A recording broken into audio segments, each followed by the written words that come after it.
할렐루야. 반갑습니다. 오늘 같이 은혜 받으실 말씀 요한복음 6장 66절로 69절에 있는 말씀입니다. 요한복음 6장 66절로 69절에 있는 말씀입니다.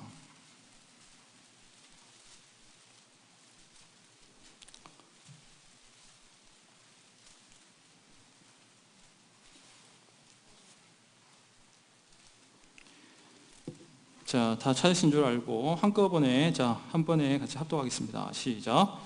이러므로 제자 중에 많이 물러가고 다시 그와 함께 다니지 아니하더라. 예수께서 12 제자에게 이르시되 너희도 가려느냐? 시몬 베드로가 대답하되 주여 영생의 말씀이 계심에 우리가 네게로 가오리까? 우리가 주는 하나님의 거룩하신 자인 줄 믿고 알았사나이다. 아멘. 예. 이러므로 제자 중에 많이 물러가고 다시 그와 함께 다니지 아니하더라. 예수께서 12 제자에게 이르시되 너희도 가려느냐? 시몬 베드로가 대답하여 하되 주여 영생의 말씀이 계심에 우리가 네게로 가오리까? 우리가 주는 하나님의 거룩하신 자인 줄 믿고 알았사나이다. 예수님을 따르던 제자들이 많았습니다. 그러니까 우리가 소위 알고 있는 12 제자들 외에 제가 예수님의 제자가 되고 싶습니다. 제가 예수님을 따르고 배우고 또 예수님과 함께 교제하고 싶습니다. 이렇게 따르던 분들이 많았단 말이죠. 왜냐하면 예수님이 굉장히 이적도 많이 이렇게 행하시고 또 그 시대에 있었던 다른 권력가들이라든지 또 선생님들, 율법학자, 대제사장, 종교인들 그런 사람들과 달랐어요. 메시지가 달랐고 인품이 달랐습니다. 그러니 사람들이 좋아할 수밖에 없었죠. 그런데 어느 순간에 제자들이 다 떠나가는 순간이 있었어요. 많은 사람들이 물러갔습니다. 왜 물러갔을까요? 예수님이 자꾸 자기들이 생각했던 방향으로 말씀을 안 하시고 자꾸 영적인 것을 얘기하시거든요. 영적인 것을 얘기하시니까 이분들은 이 예수님을 따르고 쫓았던 사람들은 이게 지금 내가 당장 건강함을 받고 내가 당장 어떤 물질적인 부유함을 받고 당장 내가 사회적인 지위를 얻고 내가 성공하는데 이 세상적인 것, 육적인 것, 물질적인 것에 초점을 맞춰서 예수님이 어떻게 이적을 행하시는가 보자. 야, 예수님을 쫓아다니면 나도 나중에 출세해서 한 자리 할 수 있겠지. 이런 생각을 했었는데 자꾸 예수님은 뭐라고 그러세요? 영생을 갖고 얘기하세요. 하나님 나라를 가지고 얘기하고 인자가 온 것은 하나님의 뜻을, 아버지의 뜻을 행하게 오시겠다. 자꾸 이러는데 결정적인 순간에 어떤 얘기를 하셨냐면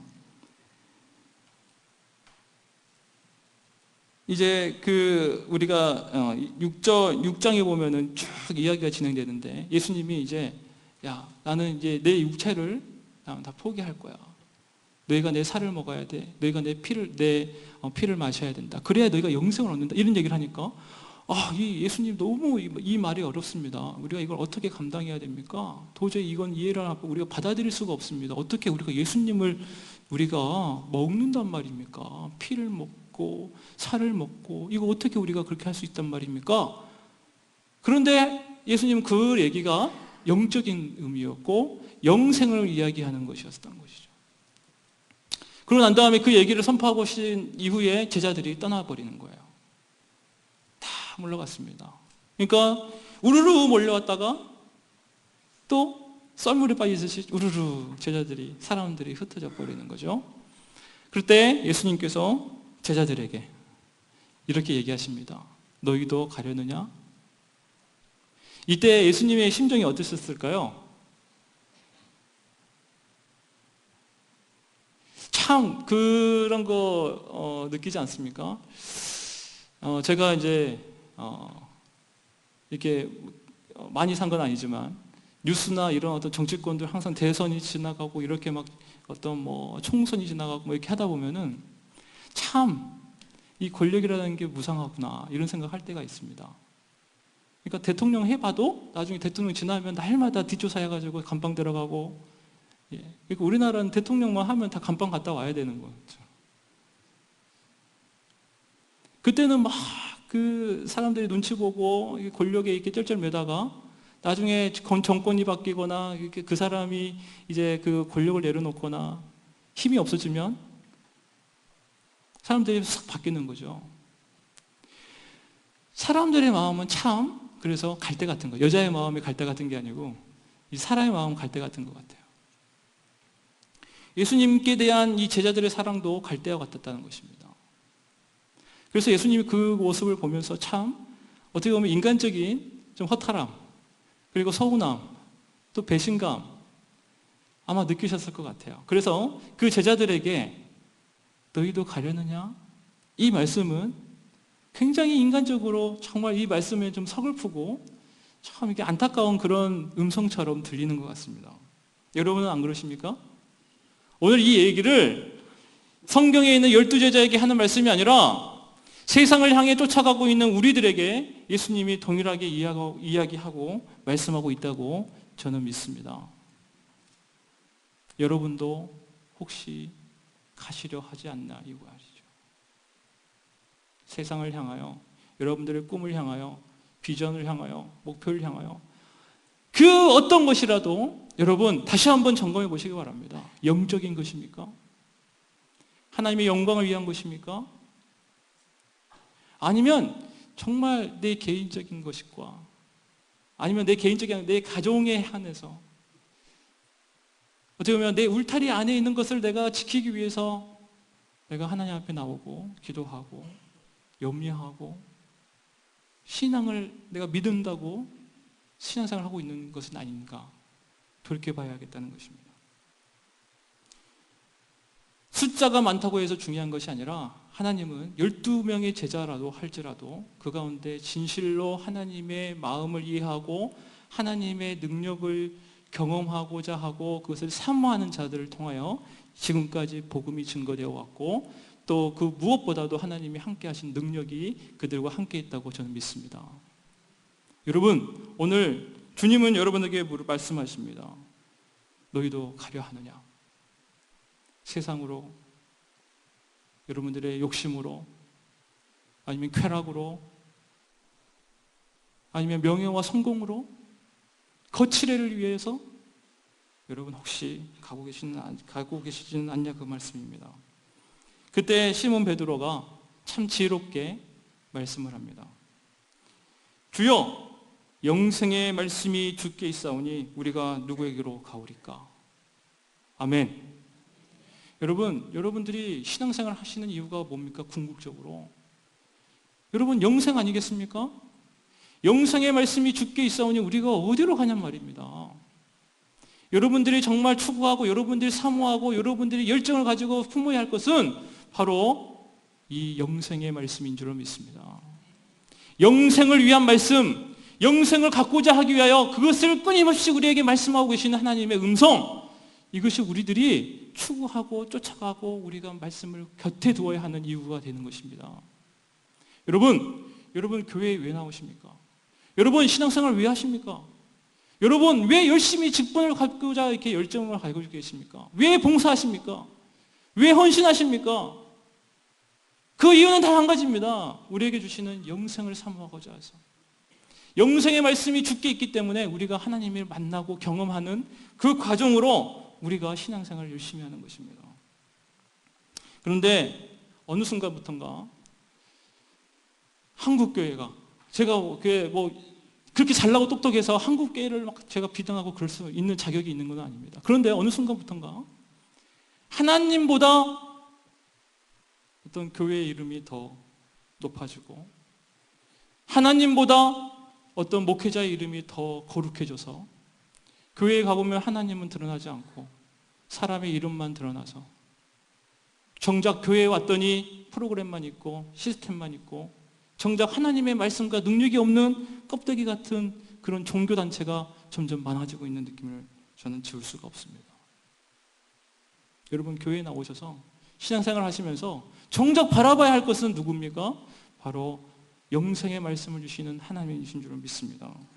그런 면에서 보면 여러분, 수원중앙교회에 같이 출석하시면서 하나님을 드러내고 하나님을 증거하고 영생의 말씀을 선포하는 복된 이 중앙교회에 여러분 함께 하시는 것을 주의 이름으로 정말 감사할 줄로 믿습니다. 그렇다면 여러분, 우리가 영생의 말씀을 주께 있다고 고백하면서 우리가 이 땅에 살아갈 때 하나님은 우리에게 그 다음 단계로 무엇을 요구하실까요? 저는 누가복음 5장 5절 말씀을 보면서 그 해답을 일부 찾을 수가 있었습니다. 시몬이 대답하여 가로되 선생이여 우리들이 밤이 새도록 수고를 하였으되 얻은 것이 없지만은 말씀에 의지하여 내가 그물을 내리리이다. 시몬 베드로가 한 고백입니다. 우리들이 밤이 새도록 수고하였으나 얻은 것이 없지만은 말씀에 의지하여 내가 그물을 다시 내리겠습니다. 시몬 베드로는요, 어부였습니다. 자신이 이렇게 예수님보다도 더 전문적인 어부였어요. 그런데 예수님이 오셨습니다. 자기는 밤새도록 그물을 내렸습니다. 자기의 전문적인 지식과 자기의 노하우를 다 달려서 고기를 잡고자 했지만 하나도 잡지 못했습니다. 그때 비전문가이신 예수님이 오셨어요. 지나가시다가 야, 그물을 저기에 다시 한번 내려봐라. 여러분, 비전문가의 이야기를 전문가가 들은다는 것은 굉장히 어려운 상황입니다. 제가 마치 아무것도 모르는, 제가 목회자가 어느 날 병원에 가가지고 수술한 의사한테 이렇게 하세요, 저렇게 하세요. 제가 지시한다고 생각을 해보세요. 그 의사가 제 말 듣으면 그 사람이 더 이상한 사람이 되는 것입니다. 그런데 오늘 베드로는 그런 모든 것들을 내려놓고 무엇에 의지하여 그물을 내렸습니까? 말씀에 의지하여 그물을 내렸습니다. 자기의 경험과 자기의 생각과 자기의 수고를 모두 내려놓고 무슨 소리입니까? 내가 하루 종일 밤새도록 여기에서 그물을 내리고 내가 여기에서 수고했던 아무것도 내가 걷지 못했는데 지금 무슨 소리 하시는 겁니까? 이렇게 대적하거나 거기에 반발하지 아니하고 순종하는 마음으로 말씀에 의지하여 그 그물을 다시 내렸을 때 그물이 찢어질 동안 그 찢어질 만큼 풍성한 하나님의 결실을 맺는 놀라운 능력을 경험했다는 것입니다. 우리는 때로 영생의 말씀이 없기 때문에 그 영생의 말씀을 의지하는 믿음조차도 발생되지 아니하고 항상 내 경험과 내 수고로움으로 우리가 무엇인가 해보려고 발버둥치는 경험을 보게 됩니다. 여러분, 믿음은 바라는 것들의 실상이요, 보지 못하는 것들의 증거라 했습니다. 그러면 보지 못하는 것들의 증거가 뭡니까? 증거가 뭡니까? 증거가. 여러분, 재판을 하는데 무엇을 보고 판단을 합니까? 증거가 제일 확실한 것입니다. 옆에서 아무리 어떤 얘기를 하더라도 증거가 나오면 끝나는 것이에요. 그래서 믿음은 보지 못하는 것들의 무엇이 됩니까? 증거가 되는 것입니다. 우리가 아직은 보지 못하는 것이지만, 아직 현실로 우리에게 다가오지 않았지만 하나님이 주신 영생의 말씀, 하나님의 말씀에 의지하여 우리가 그걸 내릴 때 그것이 현실에서는 나에게 증거가 되는 확실성을 줘야 되는 것입니다. 그런데 영생의 말씀이 없으니 말씀을 의지하는 능력도 나타나지 아니하고 더불어서 그 믿음이 없기 때문에 증거가 나타나지 않아서 마음 가운데 확신이 없고 날마다 환경을 보면 초조해지고 불안해지고 항상 주님 앞에 기도하러 나오는 사람들이 기도의 응답을 바라보면서 기뻐하고 즐거워하는 것이 아니라 날마다 뭔가 죄인이 된 것처럼, 날마다 패배자가 된 것처럼 하나님 앞에 기도하고 있는 모습들을 볼 때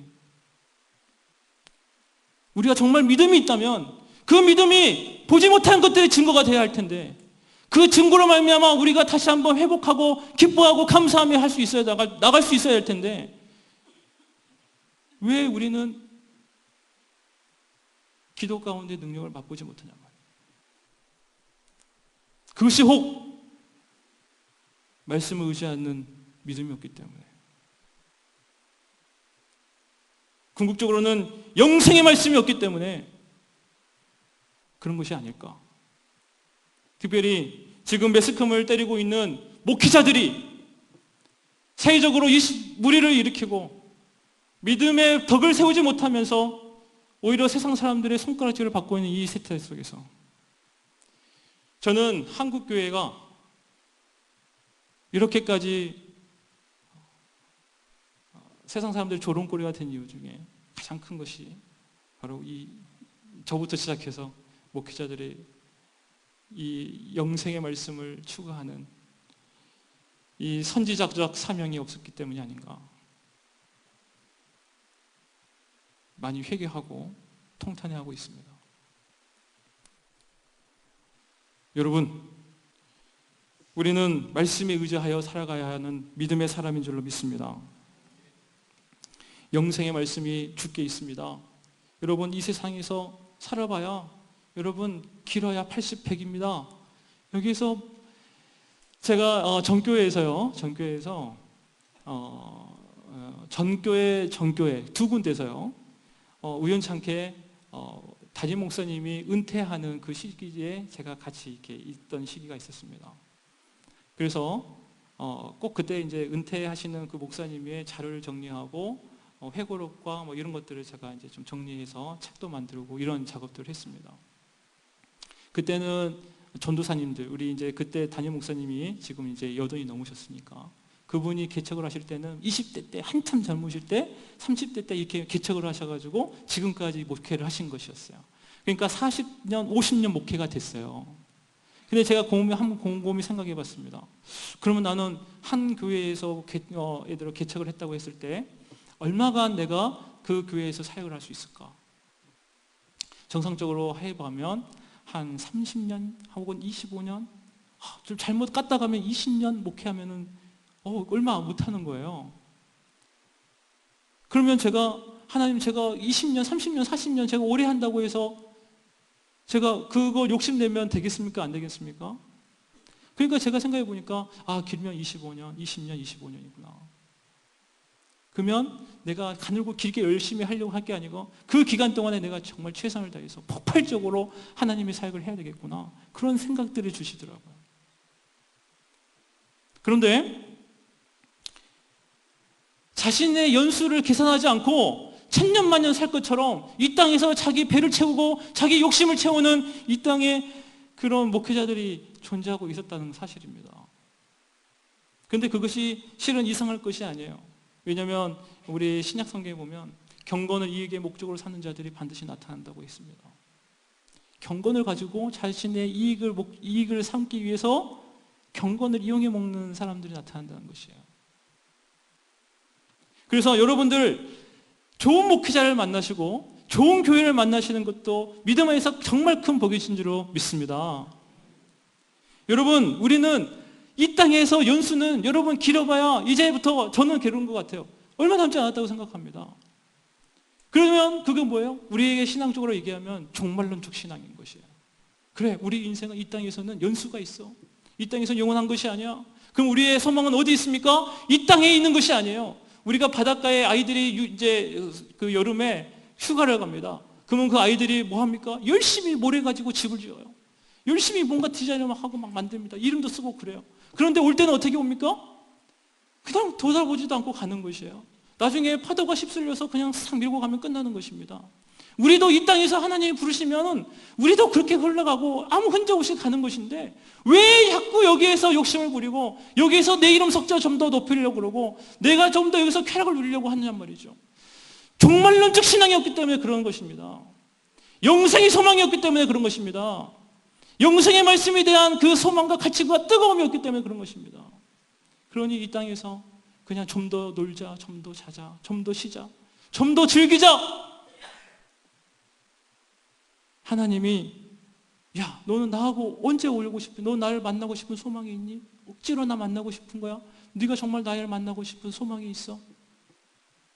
종말론적인 신앙이 없는 메마른 신앙이 되어버리기 때문에 입술로만 하나님 사랑한다고 하고 하나님 만나러 가는 그 순간은 하나님 제가 조금 더 늦게 갈까요? 하나님 제가 조금 더 뒤에 갈게요. 항상 그 뒤로 미루고 거부하면서도 입술만 사랑한다고 하면 하나님이 그 중심을 보시면서 야 이놈아 너 가소롭다. 우리가 가져야 할 것은 종말론적 신앙인 줄로 믿습니다. 목회자에게 필요한 것은 선지자적 사명입니다. 여러분 사무엘하 7장 14절 15절에는요. 나는 그 아비가 되고 그는 내 아들이 되니 저가 만일 죄를 범하면 내가 사람 막대기와 인생책적으로 징계하려니와 내가 네 앞에서 패한 사울에게서 내 은총을 뺏은 것 같이 그에게서는 빼앗지 아니하리라. 하나님이 이 말씀을 하실 때 그 하나님의 말씀의 그 기초는 뭐였냐면 내가 네 아비가 되겠다. 너는 내 자식이 됐어. 하나님은 이 관계성 안에서 우리에게 이 말씀을 선포해 주시는 것입니다. 여러분들이 하나님과의 관계성을 회복하시려면, 관계성을 가지시려면 여러분들이 하나님 앞에 영생에 대한 소망을 갖고 구원의 확신을 가진 자로서 구원의 삶을 구원을 받은 사람들의 그 삶의 자세를 여러분들이 견고히 지키시면서 살아가야 하신다는 것입니다. 그랬을 때 우리가 잘못 지켜나가고 잘못 하나님의 말씀 가운데 지키지 못했을 때 사람 막대기와 인생 책찍으로 우리를 지켜주시면서까지 하나님 우리를 품어주시겠다. 왜요? 우리를 사랑하시는 그 관계성이 있기 때문에. 하나님의 인도하심을 바라십니까? 하나님이 여러분들 붙잡아 주시길 원하십니까? 그렇다면 여러분 사람 막대기가 여러분을 때릴 수도 있습니다. 인생 책찍이 올 수도 있습니다. 하지만 그것이 감사하고 때로는 그것이 사랑이 되어야 한다는 것입니다. 제가 어렸을 때는 부모님이 저를 업고, 제가 어렸을 때 기억이 나요. 업고 저를 이렇게 어르실 때 어머님이 좀 힘이 좀 좋으셨나 봐요. 제가 이렇게 엎여 있는데 저를 이렇게 엉덩이를 두드리시는데 왜 그렇게 아픈지, 그게 좀 아프게 떼시는 것 같아요. 아이고 내 새끼 이러면서 얼리시는데 엉덩이가 좀 아팠어요. 그래서 제가 그런 생각을 했습니다. 어린 나이지만 우리 엄마가 나를 별로 안 좋아하시나 보다. 나를 좀 싫어하나? 내가 많이 먹어서 그러나? 내가 많이 울어서 그러나? 보채서 그러나? 왜 얼릴 때 이렇게 딱 때리지? 막 이런 생각을 했었어요. 때린다고 생각을 했습니다. 근데 나중에 보니까 이게 얼리는 거였고, 그게 아이고 내 새끼 아이고 이쁘다 이러면서 얼리시는 거였어요. 그리고 제가 나중에 이제 청소년기를 이제 겪으면서 제가 반항하는 시기가 있었습니다. 막 힘도 막 이렇게 막 주체할 수도 없을 정도 막 이렇게 막 하는데 막 조금만 저를 건드는 사람이 있으면 뭐야 너 까불고지 막 이렇게 들이대고 막 이렇게 하는 그런 시기가 있었어요. 그럴 때 힘들게 저희 어머니가 저희 아버님이 저를 이렇게 붙잡아 놓고 저를 정말 비 오면 비 오는 날 먼지 나듯이 저희가 몇 번 맞은 적이 있었습니다. 까불지 말라고. 근데 돌이켜보면 그때 맞았던 그 사랑의 매가 그때는 막 원망스럽고 막 집을 나갈까 아니면 나는 주소 왔나 별의별 생각이 다 들었지만 그래 나를 사랑하신 이제 제가 자식을 낳고 키워보고 그 아이들을 제가 혼을 내보면서 제가 느끼는 것이 이게 부모의 마음이구나. 때로는 잘못하고 있을 때 혼내는 것 그리고 징계하는 것이 사랑 때문에 내가 사랑하기 때문에 내가 이렇게 하는 거구나. 여러분 길거리 가다가 중고생들 담배 피는데 여러분들 징계하십니까? 요즘 그러면 혼납니다. 그 사람들한테. 봉변당합니다. 봉변. 그러니까 어때요? 내 새끼 아니니까 내 자식 아니니까 나하고 상관이 없으니까 뭐합니까? 내버려 두어버리는 거예요. 하지만 하나님은 우리를 내버려 두지 않겠다고 얘기하십니다. 왜? 사울은 내버려 뒀지만 다윗과 너의 자손들은 내가 내버려 두지 않겠다. 여러분 하나님은 이렇게 우리를 붙잡아 주십니다. 여러분 하나님은 우리를 이렇게 영생 가운데 인도해 주실 줄로 믿습니다. 이 가운데 우리가 여러분 하나님의 심정과 하나님의 마음을 여러분 헤아리시기 바랍니다. 엘리야를 세울 때 엘리야에게 기름 부으시면서 하나님 하신 말씀이 있었어요. 그것이 무엇인지 아십니까? 아비의 마음을 자식에게로 돌리고 자녀의 마음을 아비에게 돌리는 역할을 네가 감당해라. 아버지의 마음을 돌리기 위한 목회자가 되어야 되는 것입니다. 자식의 마음을 아비에게로 돌리는 목회자가 되어야 되는 것입니다. 중간에 중재자 역할을 해야 되는데 저희들이 그런 역할을 해야 되는 것이에요. 여러분 세상을 향하여 여러분들이 나갈 때 아버지의 마음을 그들에게 돌릴 수 있도록 무엇을 해야 됩니까? 기도하셔야 되는 거예요. 그러니까 기도하지 않는 목회자들 아버지의 마음을 그 자녀에게 돌리기 위해서 기도하지 않으면 역할을 감당 안 하는 것입니다. 또 그 자녀의 마음을 아버지에게 돌리기 위하여 우리가 다가가고 발걸음을 해서 그들의 마음을 돌리고 복음 증거하고 권면하고 우리가 멘토하는 것들이 그게 복음의 안에서 우리가 해야 할 중재자 역할인 것이에요. 여러분 이 둘 중에 하나라도 안 되면 이게 만들어지지 않는 것입니다. 다리가 양쪽에서 가야지 한쪽에서만 가면 만들어지지 않는 것이에요. 여러분들 그 사람들에게만 다가가서 다 이쪽의 마음을 돌린다고 해서 하나님의 마음을 돌리지 않으면 안 되는 것입니다. 하나님의 마음도 아비의 마음도 자녀에게 돌려줘야 되고, 자녀의 마음도 아비에게 돌리는 그런 중재적인 삶을 살기 위하여, 그래서 그것이 영생의 말씀이 그들에게 통할 수 있도록 여러분들이 같이 함께 협력하고 기도하고 하나님의 뜻대로 여러분들이 섬기며 나아가는 것이 오늘날 우리에게 말씀하시는 하나님의 종말론적 신앙 가운데 우리에게 해야 할 역할이 아니겠냐 말입니다. 여러분, 오늘 같이 기도하실 때 하나님, 저희들을 구원하시 주셔서 사랑해 주셔서 저희들을 붙잡아 주셨는데, 혹 우리들이 연약하고 부족해서 하나님, 우리가 하나님의 말씀, 영생의 말씀을 놔두고 세상 가운데 나가고 있는 모습들이 있지 않습니까? 혹시 그런 마음이 있었다면, 그런 모습들이 우리 가운데 있었다면 하나님, 우리의 마음을 돌이켜 주시고, 혹 우리가 정신을 못 차린다면 다윗에게 약속하셨던 것처럼 사람 막대기에 인생 책찍으로 우리를 치시더라도 우리를 반드시 붙들어 주셔서 하나님의 사랑의 증거를 보여주시고, 그 가운데 우리가 믿음에 보이지 않는 그 실증의 증거를, 우리가 믿음의 증거를 가져서 우리가 어떠한 기도를 하든지 간에 믿음의 증거를 품고 믿음의 확신을 갖고 우리가 하나님께 나아가는 그런 우리 신앙인이 되게 해달라고. 특별히 우리 2011년도에는 우리가 전도에 초점을 맞추고 나가고 있습니다. 여러분, 근데 하나만, 우리가 한 군데만 나가면 안 됩니다. 그들에게만 가가지고 그들의 마음을 돌리기 위해서 이 자리에 앉혀놨을 때 그들의 마음을 결국은 움직이시는 것은 하나님이십니다. 그러면 어떻게 해야 됩니까? 아버지의 마음을, 하나님의 마음을 그들에게로 궁기를 부를 수 있도록, 하나님께 나아가 하나님이 움직일 수 있도록 우리가 같이 기도해야 되지 않겠습니까? 특별히 한국교회 목회자들을 위해서 기도해 주시기 바랍니다. 여러분, 하나님의 마음을 아버지께 돌리기 위한 이 목회자의 이 사명을 잘 감당 못하고 자꾸 자식의 마음만 아버지께 돌려고 한쪽으로만 치우쳐 있는 목회자들의 관점이 있어요. 그런데 아버지의 마음을 돌리기 위한 처절한 몸부림이 목회자에게 필요한 것입니다. 그래서 여러분들이 정말 목회적인 기도를 해주셔야 돼요. 목회자들을 위해서 기도해 주시기 바랍니다. 우리 한국교회 특별히 요즘 지탄받고 있습니다. 여러분, 도덕적으로, 윤리적으로, 복음적으로 깨어지고 있습니다. 이 가운데 우리들이 함께 애태우며 우리가 간절한 마음으로 기도해야 할 줄 믿습니다. 우리 주여 삼창 부르시며 기도하실 때 우리 하나님께서 우리가 같이 응답해 주시고 역사해 주시기를 믿습니다. 주여!